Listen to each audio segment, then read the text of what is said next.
আজকে ভোর 4:10 আমরা মেসেজ পাই যে ইপিজেডের ভিতরে একটা গোডাউনের মধ্যে আগুন লেগেছে।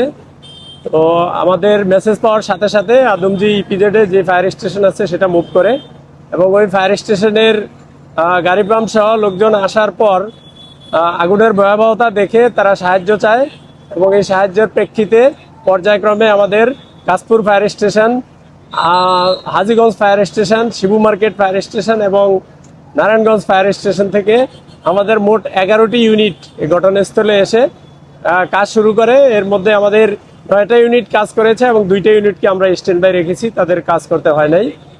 আর আগুনের বর্তমান যে অবস্থা সেটা হলো, আগুনকে আমরা নিয়ন্ত্রণে দিয়েছি 7:10 সময়।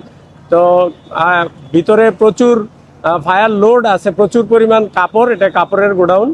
যেহেতু অনেক বেশি কাপড় এবং এটা একটা শেড ভবন ছিল, শেড ভেঙে পড়েছে। তো সেই শেডের নিচে সকল কাপড়ের যে রোল বড় বড় সেগুলো আছে এবং সেগুলিতেই আগুন জ্বলছে। তো আমরা আগুন নিয়ন্ত্রণে দিয়েছি, আগুন আর বাড়ার সম্ভাবনা নেই। তবে অগ্নি নির্বাপন করতে অনেক সময় লাগতে পারে, আমরা কাজ করে যাচ্ছি। আর এ পর্যন্ত আমরা আহত বা নিহতের কোনো খবর পাইনি।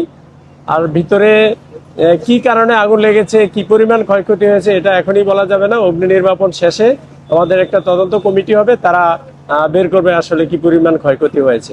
আপনাদের সবাইকে অসংখ্য ধন্যবাদ।